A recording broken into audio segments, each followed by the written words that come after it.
Assalamualaikum warahmatullahi wabarakatuh. Kembali lagi dengan kami.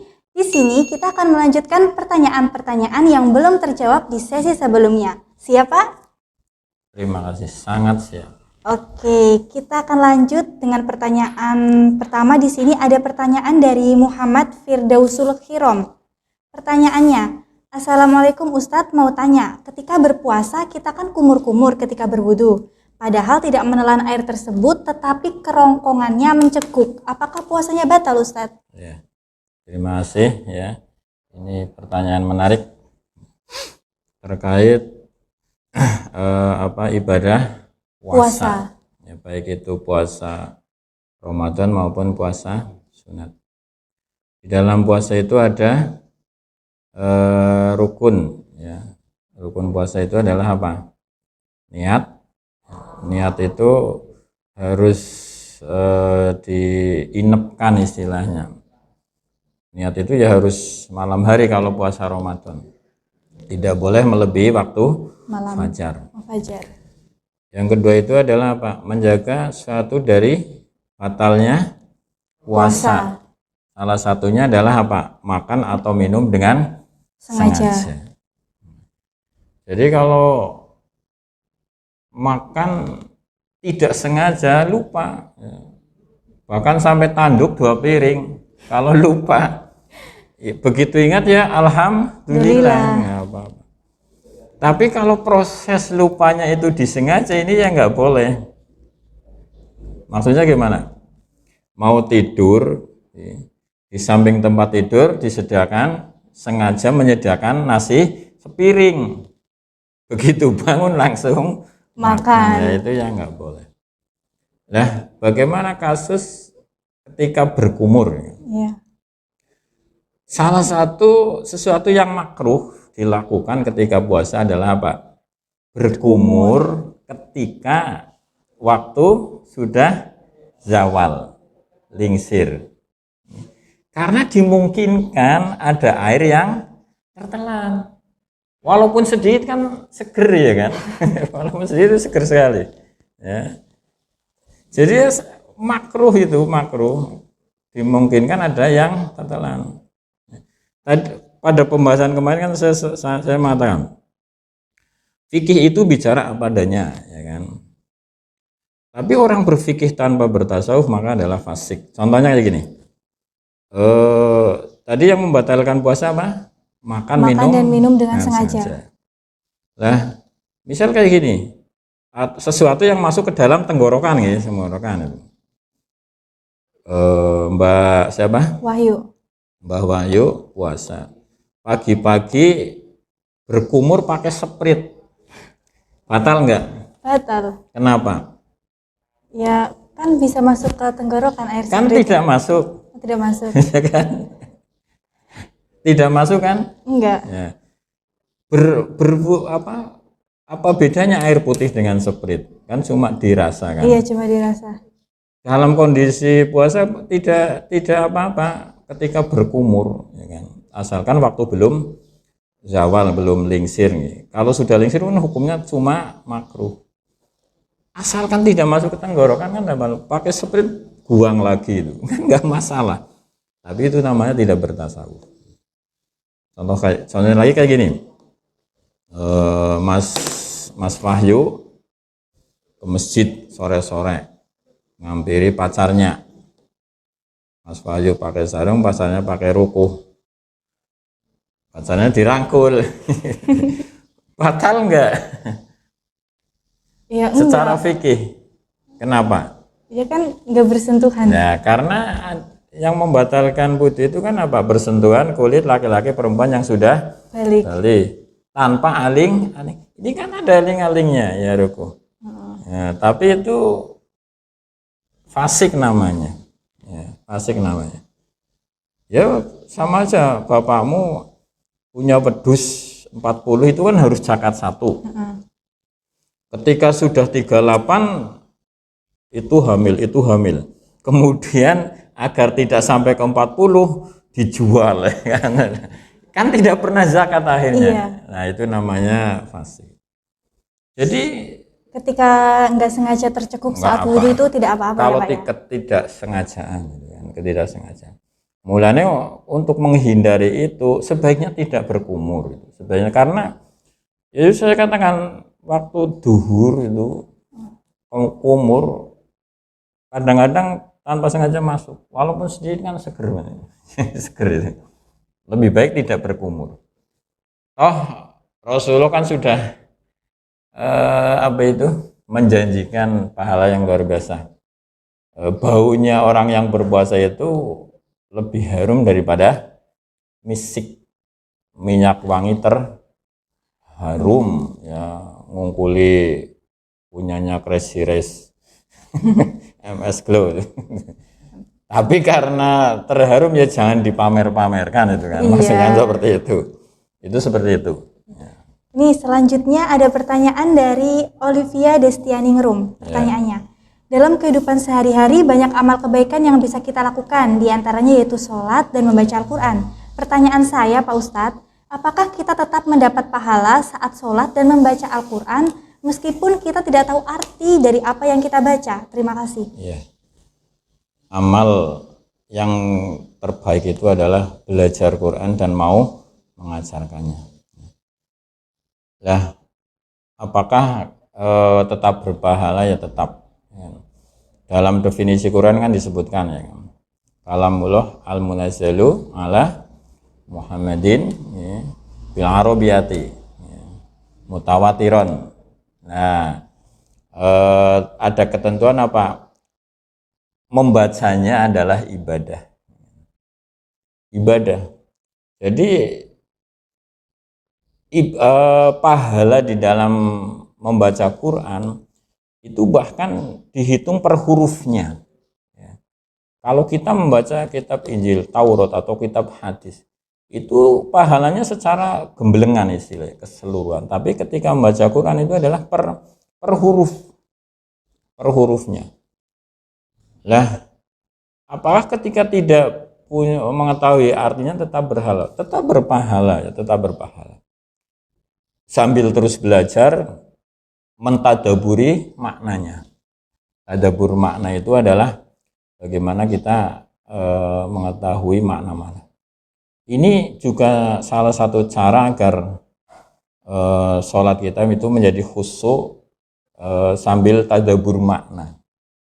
Maka kadang-kadang imam-imam besar ya di Makkah, di Masjidil Haram, orang Arab dan lain-lain, ketika membaca Quran atau ketika menjadi imam, ayat-ayat tertentu menangis karena mengetahui maknanya. Ya beda dengan sholatmu. Sholat azab ya tetap tertawa-tertawa karena tidak tahu maknanya itu. Ya ini kalau kita menggunakan perbandingan, di Indonesia itu kan Islam tertinggi ya kan? Dari Islam 82% yang bisa baca Quran, tahu maknanya, mengamalkan paling kan 3%, ya kan. Yang terbesar itu adalah apa? Ya bisa membaca, belum tahu maknanya. Yang bisa membaca dengan benar kaidah, menggunakan kaidah-kaidah ilmu Al-Quran, itu pun tidak seberapa. Tapi dengan catatan sambil terus belajar. Terus. Kenapa? Quran itu adalah ilmu harus musafahah. Musafahah maksudnya apa? Apa itu Pak? Harus berhadap-hadapan dengan orang yang mengajar. Tidak boleh, makanya belajar Quran itu ya tidak boleh pakai laptop, pakai ini. Karena apa? Tidak bisa membetulkan kalau salah. Maka harus musafahah, mengetahui gerak ini mulutnya. Ya, menggerak-gerak mulutnya agar makhorijul hurufnya itu benar. Apalagi kamu beli buku tajwid kemudian dibaca kemudian dibayangkan ikhfa nun mati bertemu dal samar ngawet sondo dewek sandal. Nah, ya nggak boleh, maka harus musafahah agar Quran itu bersanad ya sampai kepada Rasulullah. Guru kita belajar kepada ulama, ulama sampai ahlul Quran, sampai kepada sahabat, sampai kepada Rasulullah. Jadi kesimpulannya tetap berpahala walaupun tidak mengetahui artinya, tapi tetap terus berusaha untuk belajar ya Pak ya. Oke, di sini ada pertanyaan selanjutnya dari Triana Nuraini. Bagaimana Pak Ustadz caranya menguatkan iman kita untuk beribadah agar tetap istiqomah? Ini sebenarnya nyambung dengan kemarin ya, yang wa'in kola itu kan. Ini ada hadis diriwayatkan oleh Aisyah. Qultu li Aisyah radhiyallahu anha, hal kana Rasulullah sallam yahtassu minal ayam syai'an? Qalat la. Kana amaluhu dimatan wa ayyukum yutiku ma kana Rasulullah sallam yutik. Aisyah itu istri Rasul yang paling dekat dengan Rasul dan Aisyah. Ya kan? Aisyah ini istri yang paling banyak meriwayatkan hadis. Disebut rijal hadis itu kalau dalam ilmu hadis. Hadis-hadis Aisyah kan banyak sekali. Ya. Aisyah itu profil istri yang cerdas, ya kan? Cerdas, cantik, gaul kalau dalam bahasa sekarang. Istri Rasul yang bahkan mendapat gelar khusus apa? Humairah, kemerah-merahan pipinya. Nah, gelar terindah ini. Besok suamimu suruh manggil Humairah. Kan? Oh, saya hitam Pak. Ya Sufailah, ke aspal-aspalan. Aisyah ditanya, wahai Aisyah, apakah Rasul mengkhususkan sehari-harinya melakukan amal tertentu? Jawabnya tidak. Rasul itu ngamalu di matan.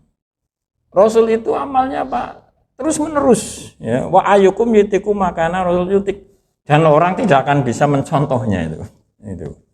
Ya, tidak akan bisa mencontohnya. Yang paling mudah adalah itu, ya. Amalia dilakukan terus-menerus sehingga menjadi kecintaan, ya, menjadi kebutuhan. Salat itu menjadi kebutuhan kita, ya. Iman apa tadi? Tipsnya gimana biar kita tetap istiqomah dalam ibadah? Itu dipaksa terus. Iman itu kan ada 5, ya. Pertama imannya malaikat, ya. Imannya malaikat itu iman yang tidak akan berubah. Walaupun malaikat tidak pernah maksiat, tapi tidak akan berubah. Iman yang selalu bertambah terus apa? Imannya Rasul itu maksum. Dalam kondisi apapun naik terus. Dalam kondisi sangat miskin, misal penuh penyakit, Nabi Ayub tidak merubah imannya. Dalam kondisi kaya raya, siapa? Nabi Sulaiman tidak merubah. Beda dengan kita, punya tambahan sedikit aja sudah lalai, berubah. Atau yang ganteng sekali itu Nabi Yusuf. Wah, kalau sekarang laris itu bintang iklan itu. Ya, tapi Nabi Yusuf malah lebih memilih penjara itu kan. Ya kan? Maksum imannya terjaga. Ada iman namanya mahfuz. Ya. Mahfuz itu iman terjaga tapi bisa berubah. Ini para wali. Contoh Barseso malah imannya hilang. Ya. Kalau malaikat itu maktub sudah ditentukan oleh Allah. Walaupun satu rakaat itu lamanya 20.000 tahun, tetap tidak akan menambah keimanannya. Lah, iman kita adalah apa? Iman matbu. Apa itu Pak? Iman yang punya sifat fluktuatif. Naik turun. Manjat. Dalam kondisi tertentu naik tinggi sekali. Contohnya apa? Mau tes. Iya betul. Pelajar mau tes. Malam tahajud. Siang puasa. Baca Quran. Ya kan? Habis tes. Turun lagi. Ya kan? Ujian naik, terus daftar UMPTN naik, apalagi sampai tidak diterima, wes turun ke bawah ya kan. Harusnya tetap naik terus ya Pak ya. Terus istimror. Ramadan contohnya. Ramadan iman kita kan pada puncak. Habis Ramadan coba, wes, ya kan. Ramadan berhasil adalah istimrorul amal. ada amal-amal yang berkesinambungan. Ya. Ittaqilah haitsu makunta. Rasul mengatakan, bertakwalah kamu dalam kondisi apapun. Mau susah, mau Iya. senang. Seperti kamu naik sepeda. Paling enak ketika jalan turun, ya kan? Wah, enak ya jalannya temurun terus ya kan. Kudune mikir, lah kok baleke kepriwe? Manjat tinggisan. Dalam setiap kenyamanan kita nanti pasti ke depan ada kesulitan. Maka dalam kondisi apapun ittaqillah haitsu makunta. Lah, terusnya Rasulullah wa'at bingis sayyatal hasanatam huwa. Ikutilah perbuatan jelek dengan perbuatan baik. Karena kebaikan itu bisa menghapus kejahatan. Jadi intinya kita harus memaksa dulu ya, memaksa biar terbiasa. Ya. Contohnya kayak gini, kamu kepengen tiap jam 3 bangun, Ya. seminggu saja minta digugah, paksa. Nanti setelah seminggu pasti bangun terus. Udah jadi habit ya Pak, kebiasaan. Iya. Harus dilatih. Game-gamean nggak perlu latihan, full ya kan. Nah, ini ada pertanyaan selanjutnya dari Devita Nurrohmah. Ini pertanyaannya tentang sholat Pak Ustadz. Mengapa sholat kita susah khusyuk ketika ada pekerjaan yang belum dikelarkan, dan karena saking bersemangatnya untuk menyelesaikan pekerjaan tersebut sehingga pikiran tidak bisa fokus. Banyak kilasan-kilasan muncul di kepala, bahkan sampai lupa rakaat sholat. Padahal kita melakukannya karena ingin sholat lebih di waktu yang awal, sehingga akan lebih baik. Tetapi seolah-olah kita itu tidak bisa menahan diri. Mohon jawabannya Ustadz. Kejelekan terbesar adalah lupa rakaat sholat. Iya. Tetapi kemudian tidak menjadikan tidak sah. Ketika dalam kondisi lupa 2 rakaat apa 3, yakinkan yang 2. Karena apa? Al yakinu la yuzalu bisak. Keyakinannya itu lebih kepada 2. Kenapa sholat kita tidak bisa khusyuk? Tadi saya mengatakan perlu tadabbur makna. Paling tidak ini untuk mengurangi kan, untuk mengurangi pikiran-pikiran kita yang kemana-mana. Kadang-kadang sholat bisa mencari duit yang hilang kan, ya. Iya. Mau sholat bingung, duitku nang gitu, sholat ketemu, wah iya nangisor kelambi kan. Lah, sholat kita ya dalam kategori tertentu Imam Muslim mengatakan ngam khos wasul khas. Ngam itu adalah ibadahnya orang umum yang semua terkait dengan dunia. Ya. Kita rajin tahajud karena sedang punya hajat tertentu kan, ya kan? Iya. Kita rajin sedekah karena ingin mendapat balasan yang lebih banyak, ya kan? Bahkan kadang-kadang rajin sedekah biar terpilih menjadi kepala desa, DPR dan lain-lain itu ibadahnya kita, ya. Semuanya kaitannya dunia. Yang kedua khos itu adalah surga neraka. Rajin ibadah karena ingin masuk surga, takut kepada neraka. Ini ibadahnya pedagang, untung rugi.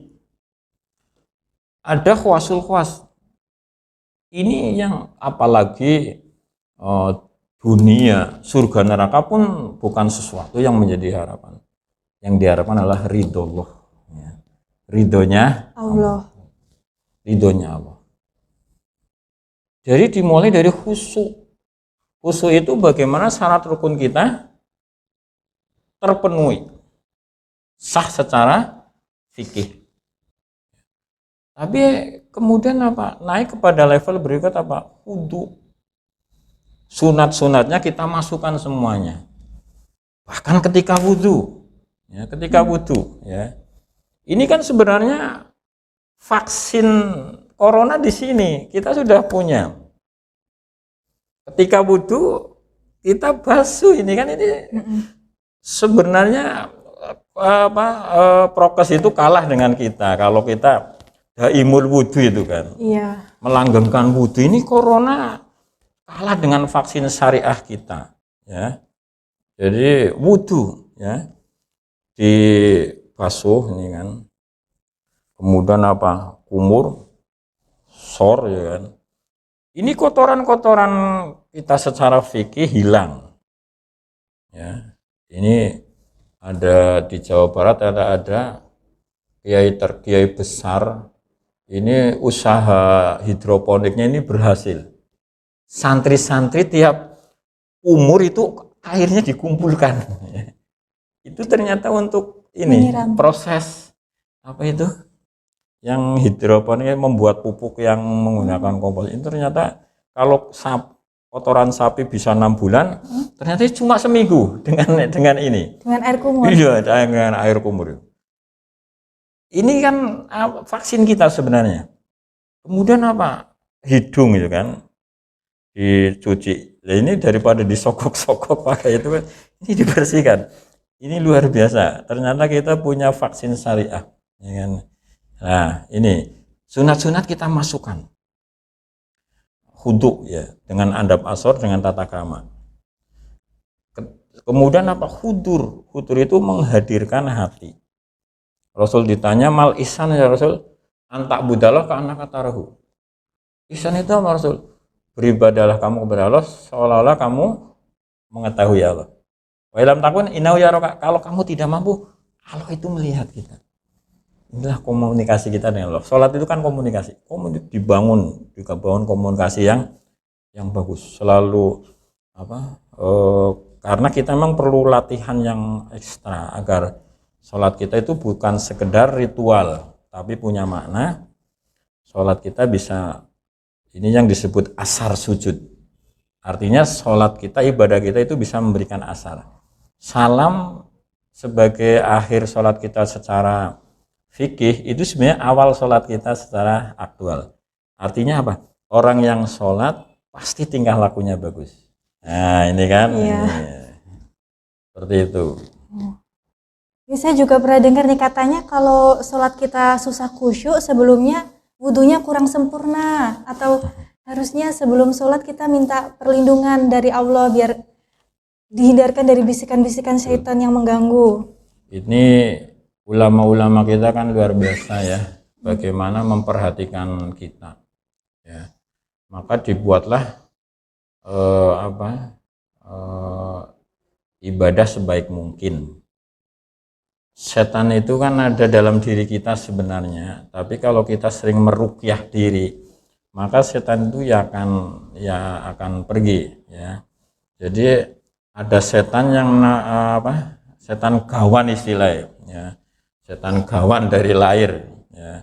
Itu yang akan membuat kecenderungan kita kepada malas ibadah dan lain-lain. Maka sering diruqyah ya, diruqyah. Caranya gimana? Caranya apa? Pertama daimul wudu ya, langgeng wudu.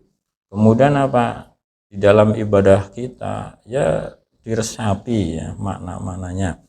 Kemudian ada ulama di ruqyah itu memberikan tips, kita sering meruqyah diri kita. Caranya apa? Ini kita bacakan Fatihah ayat Muawwidhatain Falak Binas. Anas itu kan surat tentang perlindungan kepada jin. Rasulullah sendiri proses turunnya kok ayat surat ini kan karena pernah kena santet dulu. Dibaca ayat kursi, kemudian apa? Di ini ke seluruh tubuh. Ya. Ada setan namanya Korin. Korin itu setan bawaan kita. Ini yang selalu mengajak kita kepada kecenderungan jelek. Karena Pak, kecenderungan jelek itu lebih mendominan, ya, lebih dominan kepada kita. Ya sekarang, ya contoh kita kasih kita saja lah ya kan. Kenapa sholat menjadi tergesa-gesa? Karena kita sudah punya rencana yang lain. Mulai naik puasa ketika maghrib, ya lebih baik makan dulu. Biar makan ingat sholat daripada sholat ingat makan. Gitu kan. Seperti itu. Dan hindari sesuatu yang nanti bisa merubah sholat kita ya. Contohnya apa? Jangan sampai sholat ngempet hadas ya. Jadi jangan banyak-banyak makannya ya Pak Ustaz. Ya. Kalau ke masjid jangan pakai sandal yang bagus-bagus, nanti kepikiran hilang. Ya, tapi pulang ya jangan yang ambil yang bagus. Kalau berangkatnya yang jelek gitu kan. Iya. Ambil yang baik-baik, tinggal yang jelek-jelek gitu kan. Itu seperti itu. Jadi kamera ilahi yang mengawasi diri, CCTV ilahi bahkan bisa melihat kita secara dohir wa batinan. Apa yang ada dalam hati kita terlihat oleh Allah. Ya. Makanya ini hati-hati. Di sekeliling kita itu banyak wali-wali Allah yang Allah rahasiakan. Maka tipnya apa? Jangan bersuudzon, berprasangka jelek pada orang lain. Nah, ini pernah ya Rasul suatu ketika sedang duduk dengan sahabat, Rasul mengatakan, tunggu, sebentar lagi ada calon penghuni surga itu kan. Lah, sahabat pada wah menanti siapa sih ya calon penghuni surga itu ya? Iya. Ternyata begitu datang orang biasa sekali. Lah, sahabat Abdullah penasaran, ngetutna sampai rumahnya. Sudah sampai rumah, wahai ya hamba Allah, bolehkah saya nginep di rumahmu 3 hari? Rupanya Abdullah itu penasaran, ingin mengetahui ibadahnya seperti apa juga, amalannya apa.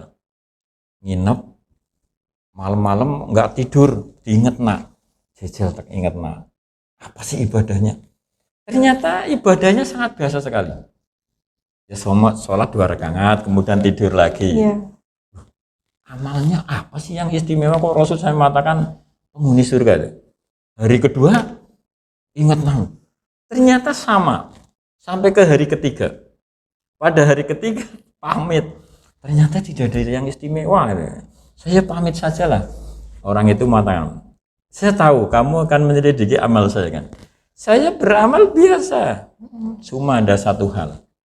Di dalam hati saya tidak pernah punya prasangka-prasangka jelek.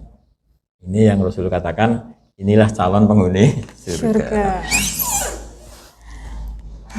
Nah, ini ada pertanyaan terakhir nih Ustadz. Dari Salwatun Najmiyah Febrianti, ini kayaknya lebih ke zaman sekarang nih ya. Apa hukum wanita bernyanyi dan menari? Itu pertanyaan pertama. Ada 2 pertanyaan. Yang kedua, apakah boleh kita seorang muslim mengidolakan artis atau idol yang bukan muslim, Pak Ustadz? Ini pertanyaan apa ya? Menarik ya, tapi ketika disinggung secara padanya nanti banyak orang yang tersinggung ya. Nanti orang-orang yang hobi nyanyi kemudian pasti beralibi bahwa nyanyi saya bisa untuk dakwah gitu kan. Contohnya Nasidaria dan lain-lain. Atau Oma Irama bisa berdakwah lewat lagu musik ya kan. Minuman keras, malah Rito menjawab minum. Ya kan? Ya kan ya Oma Irama ya minuman keras, malah Rito ya, minum. Judi gitu. Ini dalam kitab Sulam Taufik itu dijelaskan bahwa salah satu maksiat lesan adalah ini bernyanyi. Tapi kitab Sulam Taufik itu kan silap memang keras sekali. Maka ada pandangan-pandangan terhadap ya berbeda pandangan lah. Ini khilafiyah. Kalau orang-orang NU itu kan lebih tasamuh ya. Tasamuh, tawasyud gitu kan. Toleransi tinggi. Ketika perempuan nyanyi tapi digunakan untuk media dakwah ya, dengan tidak berlebih-lebihan ya kan. Itu tidak apa, tapi tetap harus batasannya itu sulit sekali. Ada batasannya? Orang nyanyi pasti otomatis pinggulnya gerak gitu kan. ini yang membahayakan memang di situ kan. Nyanyinya tak selama tapi pinggulnya itu loh. Kalau kita bicara Sulam Taufik memang ini keras sekali. Bahkan perempuan itu pun tidak boleh membaca Quran yang kemudian dipamerkan. Pondok-pondok tertentu tidak boleh ya kan mengikuti lomba-lomba semacam itu. Nah, apa hukumnya? Ya ini ada batasan-batasan lah, batasan-batasan yang ketat. Ya. Contohnya gimana nih Ustaz? Contohnya Contoh apa? batasannya. Ya. Nuwun sewu dalam kitab Sulam Taufik aja, suara perempuan itu adalah aurat, ya kan? Aurat. Jadi aurat yang memang tidak boleh diperdengarkan ketika suara itu menimbulkan syahwat itu, menimbulkan syahwat. Jadi batasannya kita Ya. nggak bisa ngatur sendiri ya? Betul. Keindonesiaan itu kan berbeda. Jadi kalau di Indonesia itu kan agama tetap dinomorsatukan, ya, tidak seperti di luar negeri, ya kan. Jadi yang pokok itu adalah apa? Tidak tabarus, ya kan. Tapi ya sulit, memang sulit, sulit, memang sulit. Tidak, untuk tidak bercampur laki-laki perempuan kan sulit di dalam momen-momen semacam ini. Ya menurut saya dengan batasan-batasan tertentu yang tidak menimbulkan syahwat itu. Ya. Nah, dengan kemajuan teknologi ini kan luar biasa. Ya. Artis-artis luar negeri, ini Amerika dan lain-lain, mengetahui Islam yang indah sekali. Kalau dulu kan Islam digambarkan menjadi ekstrim dan lain-lain, tapi ternyata tidak. Banyak sekali artis-artis itu yang sekarang justru masuk Islam, ya, melihat keindahan. Bahkan mereka kemudian meninggalkan ketenaran-ketenaran itu. Seperti Whitney Houston itu kan mu'alaf itu kan, mu'alaf. Whitney Houston, kemudian Michael Jackson, ya kan, dan lain-lain. Itu banyak yang menjadi mu'alaf. Justru meninggalkan ketenaran-ketenaran itu yang pada puncaknya. Karena yang namanya nyanyiannya itu kan identik dengan itu. Ya kecuali kalau kita memang wong sekarang sholawat aja bahaya, ya kan. Ada yang namanya itu mafia sholawat itu kan. Mafia sholawat. Ya itu kan banyak yang menyalahgunakan itu. Ya tapi tetap kita berpegang pada aturan syar'i yang tidak berlebih-lebihan lah. Ini untuk pertanyaan kedua dari Sarwatun, apakah boleh kita seorang muslim mengidolakan artis atau idol yang bukan muslim? Ini gimana Pak Ustadz? Boleh atau tidak? Idola muslim kita kan masih lebih banyak, ya kan. Iya. Idola itu adalah apa yang bisa menggugah kita kepada perbuatan baik itu, meningkatkan kualitas ibadah kita. Ya untuk apa kita mengidolakan orang Korea, ya, penyanyi-penyanyi itu, ya, cara pergaulannya saja itu sudah tidak mendorong kita kepada kebaikan. Jangan sampai kita nanti masuk golongan yang menyerupai suatu kaum, maka akan menjadi bagian kaum itu, ya. Rasulullah, sahabat, orang tua kita itu idola-idola terbaik, ya. Bapak kita, ibu kita, ini idola-idola terbaik kita yang menggugah kesadaran kita untuk melakukan kebaikan. Tinggalkanlah, jangan berlebihan di dalam mengidolakan artis-artis itu karena tidak membawa kebaikan kita. Ya. Sholat enggak, ya kan, ya. Bintang-bintang drakor, ya, kesukaanmu, ya. Hafal kan? Hyun Bin, terus? Nggak tahu saya kalau itu. Tahu. Alhamdulillah itu, alhamdulillah. Tidak usahlah kita beralih kepada idola-idola yang memang harus kita idolakan. Ya. Rasulullah bagaimana ibadahnya, Rasul dijamin masuk surga. Aisyah pernah protes karena menjumpai Rasul dari musola kakinya bengkak. Wahai Rasul, anta maksum, engkau dicegah dari melakukan dosa dan engkau adalah pemilik surga. Kenapa engkau beribadah sampai kakinya bengkak? Jawab Rasul apa? Afala akuna abdan syakuro. Apakah tidak boleh saya menjadi hamba yang pandai bersyukur? Ini sisi mana yang tidak kita pantas untuk mengidolakan Rasul? Kita udah punya idola. Ya, maka rubah. Ya, jangan kita menjadi bagian dari kaum itu. dan tidak ada untungnya. Kalaupun kita meninggalkan juga tidak ada Ruginya. ruginya. Nah, pertanyaan dari Salwatun tadi sekaligus menutup sesi santri bertanya Ustadz menjawab bersama Kiai Mas Rukin SAG MPDI kali ini. Terima kasih buat teman-teman yang sudah memberikan pertanyaan dan terima kasih juga kepada Bapak Ustadz Mas Rukin atas waktunya. Sampai jumpa kembali di sesi tanya jawab yang berikutnya. Wassalamualaikum warahmatullahi wabarakatuh. Waalaikumsalam warahmatullahi wabarakatuh.